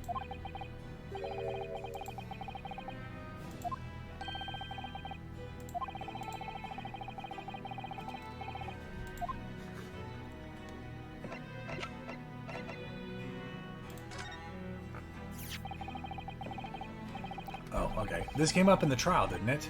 As something a little dubious, I mean. The fact that no time of death was recorded on Inspector Gregson's autopsy report. Yes. There were some unexpected turns in the courtroom earlier. The suggestion you came up with certainly took everyone by surprise. The idea that the victim died the previous day at some other location is quite something. Well, considering when the pocket watch had stopped and the scorch marks on the candle, it's certainly a distinct possibility. The evidence and the scene both point to it. To be honest, it bothered me too. So I paid a visit to the autopsy room earlier. The coroner responsible wasn't there, but I got a name. It's Dr. Gory. If it wouldn't trouble you, Kazuma-sama, we'd very much like to speak with the coroner too. Of course. The last thing I want is for anything to be brushed under the carpet. Scotland Yard's autopsy laboratory is behind Logate Cemetery. Logate Cemetery? By Barclay Prison, you mean? Ah, you know it, do you? The prison where my father was incarcerated and robbed of his life.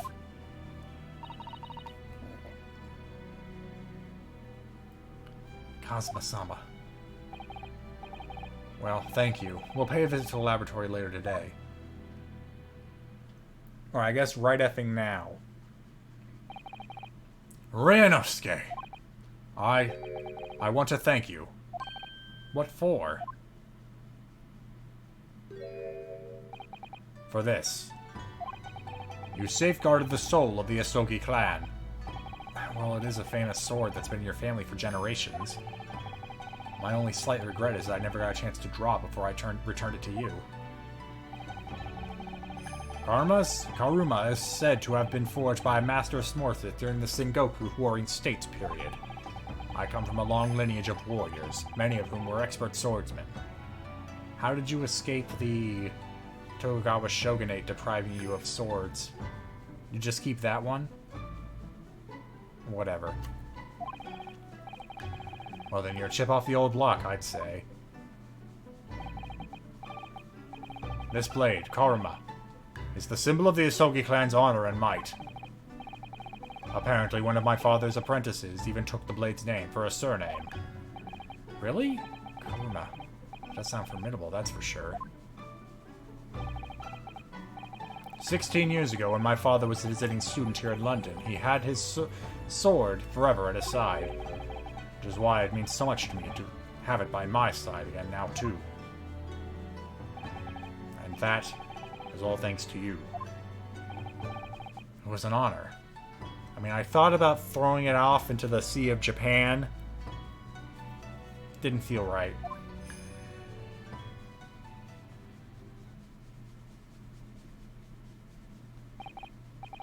Now I have preparations to make for tomorrow. Perhaps I said a little too much. Kazuma, you've changed. No, Ryunosuke, I haven't changed at all. It's you who's changed.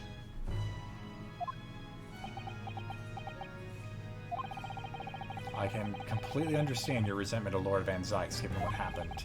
But the fact is, those events in this case are, well, unrelated? Is that what you want to say? How can you be so sure? What do you mean? Never mind. That man is the Reaper, and it's for that reason that the inspector was killed. I'm going to prove as much in court tomorrow, by whatever means necessary. I can't let you do that, Kazuma. I know you'll do what you have to do as a lawyer. But I'm sure I don't need to tell you that I won't be taking any prisoners in the courtroom. I would expect nothing less. Until tomorrow, then, in the Old Bailey. Navy Blue Wolf, thank you for the 46-month resub. Now can we go? There we go. Oh boy. I have no clue how long this is going to draw itself out.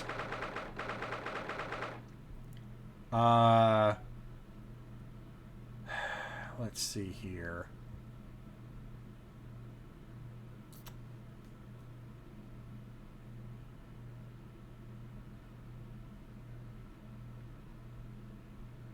I might have to, depending on how long this conversation goes, I might have to call it after we talk to Dr. Gory.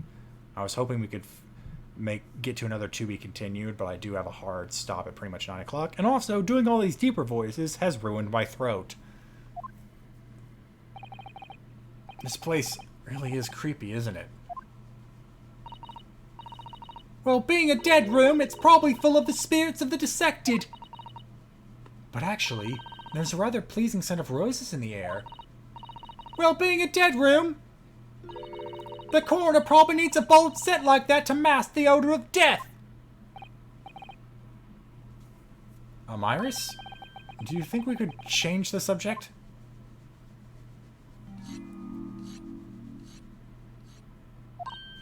What? What was that?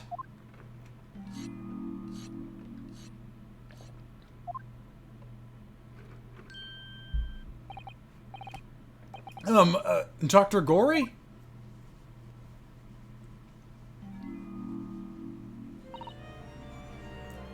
What?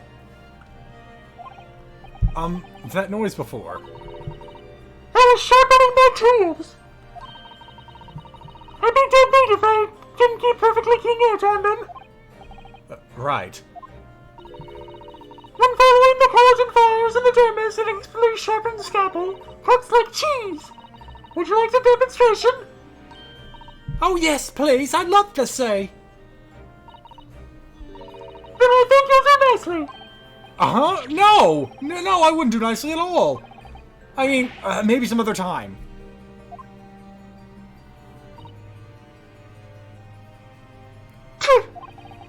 Was that a tut?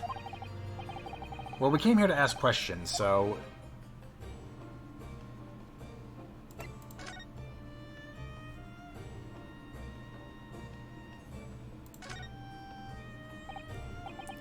we have actually met before. I'm a lawyer, if you remember. You're not dead yet. What? Someone in the cellar wasn't to cut you open. She's so strict about things like that. Well, good. Dr. Sire has some scruples, at least. Oh dear.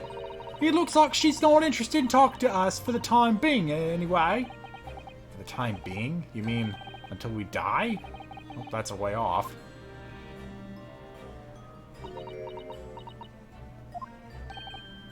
Sorry, but I wasn't planning on dying anytime soon. Surely there's some less drastic way of making her listen. Alright, let's try showing her her shitty handiwork.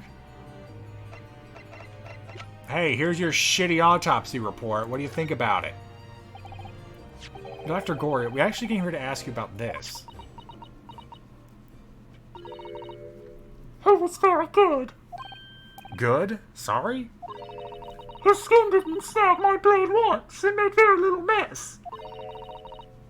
The joint's dislocated easily, and his muscle tissue was a pleasure to work with. We can skip those details. But there's one thing about the report that's caught my attention. You don't seem to have recorded a time of death.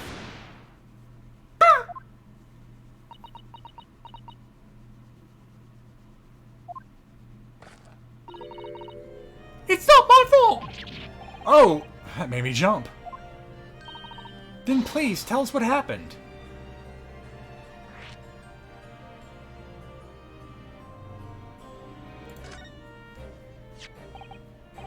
So why doesn't the autopsy report include the victim's time of death, then?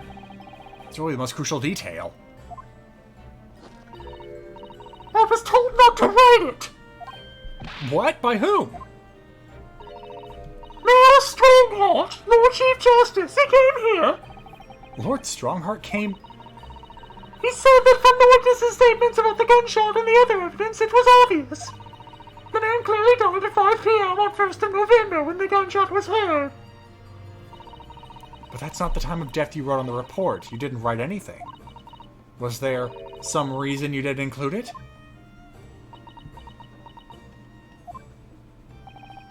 Dr. Gory, if you're hiding something under Lord Strongheart's instructions, then sooner or later, you're going to go the same way as your mother.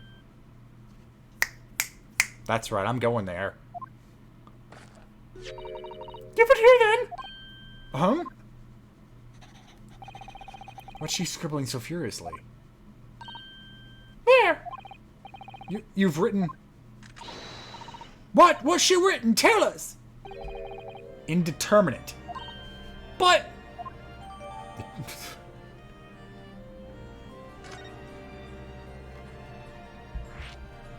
Explain.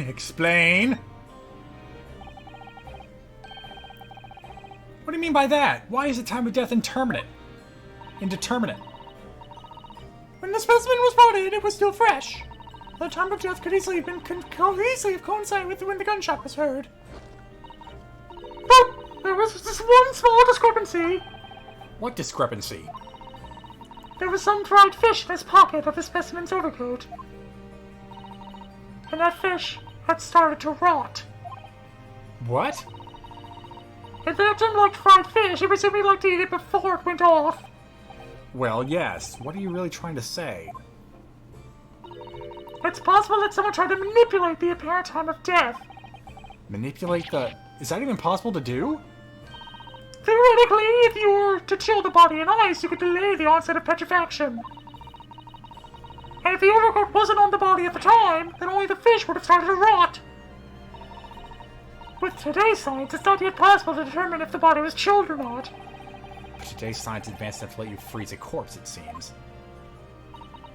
But surely, to chill a corpse like that would require an enormous electrical refrigerator. I don't imagine many households in London are equipped with such a device. No, definitely not. But maybe in a factory or some other special places? I don't recall seeing any factories or such like on Fresno Street, though. I wonder, if the inspector's body had been chilled somehow, what might the actual time of death have been? I couldn't say for sure. But at the most, it might have been a day earlier. No! In other words, it would corroborate your previous deduction, Mr. Naruhodo. That Inspector Gregson was killed the day before his body was discovered, at a different location. Did you inform Lord Strongheart of this possibility? He simply said that there were no electrical refrigerators of that size in the vicinity.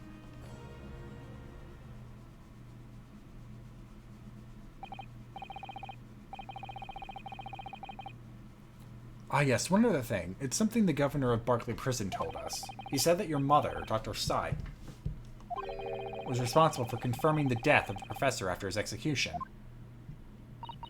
The professor? The professor...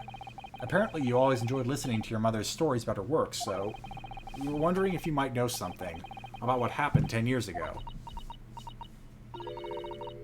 That's not all Mama did. Sorry? My Mama carried out the autopsy of Clint Van Zeiks as well. Oh, what? Really?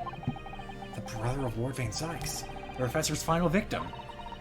The idea of carrying out an autopsy on a member of the aristocracy was completely unthinkable back then. The detective in charge of the investigation insisted, and it was miraculously authorized. The detective being Inspector Gregson, of course. Quite an accomplishment for one man. That autopsy provided a vital clue needed to arrest the killer. And Mama was there for that historic event. What does this all mean? You know, that amazing autopsy happened right here in this very room. The professor and Clint Van Zeiks. They both spent their final moments before their burial on that dissection table there. So this lab, Mama's lab, was instrumental in some of the country's most important events. She really is proud of her mother.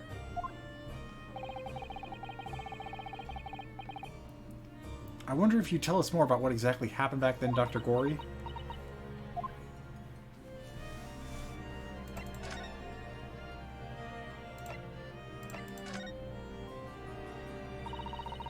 The professor's execution was Mama's first big case.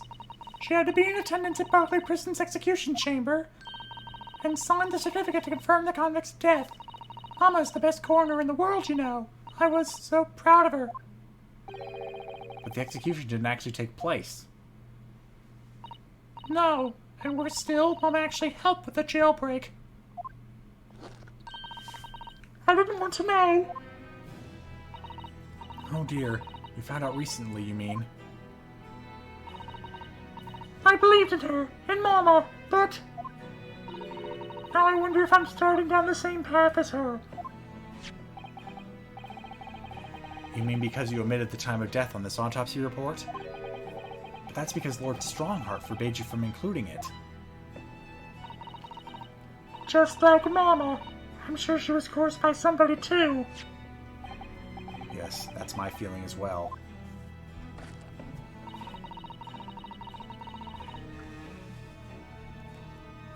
There's no doubt that there were powerful forces at play 10 years ago. The execution couldn't have been staged without a lot of people at the prison knowing about it. Obviously, the prison governor must have been in on it as well. The big man with the little handcuffs. Whoa, don't know where that's come from. Susie, Bruno, the big man with the little handcuffs, according to what he told us. He was tricked by the chief warder. He says he knew nothing about it. Of course he said that. He'd say the same thing. Just who was behind that jailbreak all those years ago?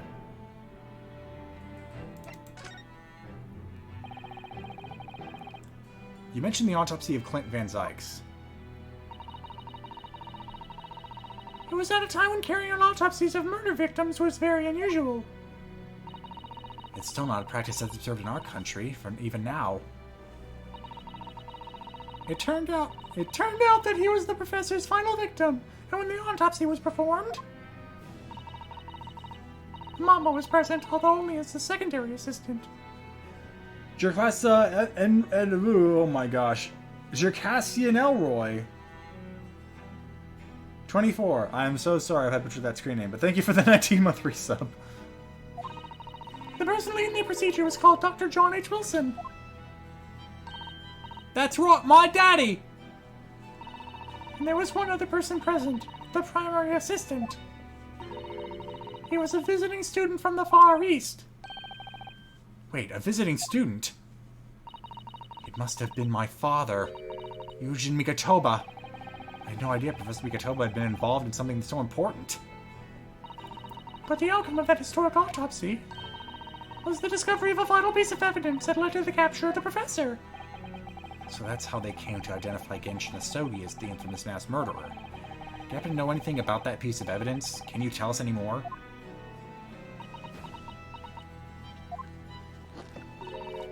Would you like to see the records for yourself? Would that be alright? What's the point of keeping records if people can't look at them? They're filling on a fee at the back of those cupboards, with the other records from the last decade. Thank you! Let's see. Van Zeiks. That's strange. What, Mr. Naruhodo? They aren't here. There's nothing under Van Zeiks. There must be! Perhaps somebody took them away? No one's allowed to take documents related to the professor case out of this room. But you're right, they're gone! Well, when was the last time somebody looked at them? Do you remember? It was... oh yes, I remember now. It was 2 years ago. A consulting detective came one day saying that he'd like to see the records. No. You don't mean... Sherlock Sholmes was his name. Deep down, I knew that was coming. Do you think he stole the records? Oh no, surely not. Iris... that can't be right, can it?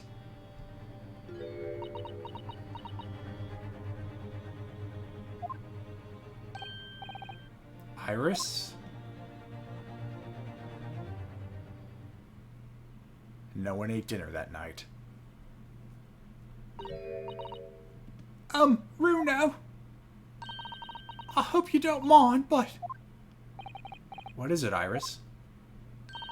I just remembered something very important I have to do. I'm going to have to leave you now. Oh, this is very sudden, Iris. We'll come with you then. Oh, no, there's no need. You and Bruno can take your time here. Bye for now, then. Good luck. Wait a minute, little girl. Me? I remember now. You've been here before, haven't you? Have you, Iris? Yes, 2 years ago, when the detective came. You were with him, weren't you? You were a living specimen then, too. That's the way it usually works, yes. What's all? I really don't remember. Anyway, sorry, but a mustache. Wait, Iris.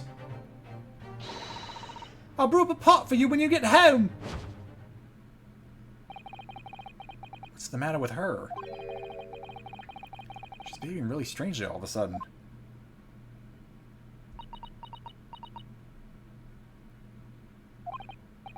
Well, in that case, we won't keep you any longer either. It's been quite a while since I had any visitors. It was really quite fun. But next time you come, I prefer it if you are ready for dissection. I can't make any promises, sorry. It's a bit strange that the records of Clint Van Zeiks' autopsy have disappeared. But I think we've asked all we came to ask now.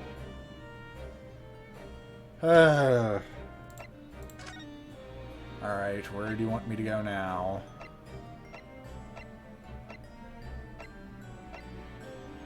Fresno, apparently. I'll at least look at what awaits me here, but I think I am going to call it here, because my throat is shot, and I don't know how much longer I have to go. Someone did say I'm near the end, but I've been told that before.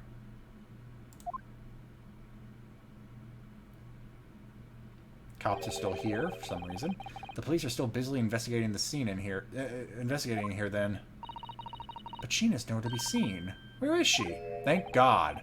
Yes, it's been blissfully quiet, hasn't it? Perhaps she's out investigating on her own, practicing what her boss taught her. I expect she'll be back before too long. Shall we wait? Actually. Yeah, what's this? This is new.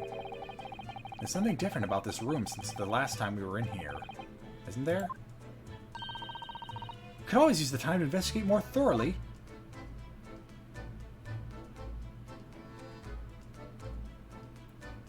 Alright, if Gina doesn't give me a reason to leave, I'm going to look at that trunk. This little trunk wasn't here before, was it? Oh, it appears to be made of metal. It must be very heavy. I wonder to whom it belongs.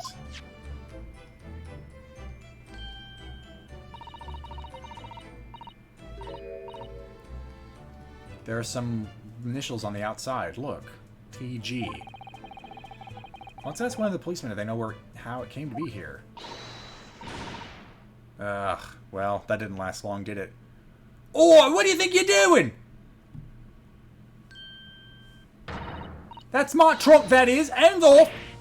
Gina!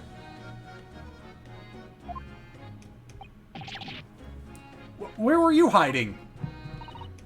I don't know, you leave something untended for a few seconds and every Tom, Dick, and Harry's got Ed Greedy's eyes on it. Just a wild guess, Gina, but... What? Spit it out, Odo! Is it fair to say that you've only owned that trunk since this morning's trial? What? What are you trying to say? Come on, this truck goes with me everywhere. Always has. Where you been last year? Trying not to incur your wrath, mainly. Okay, well, yep.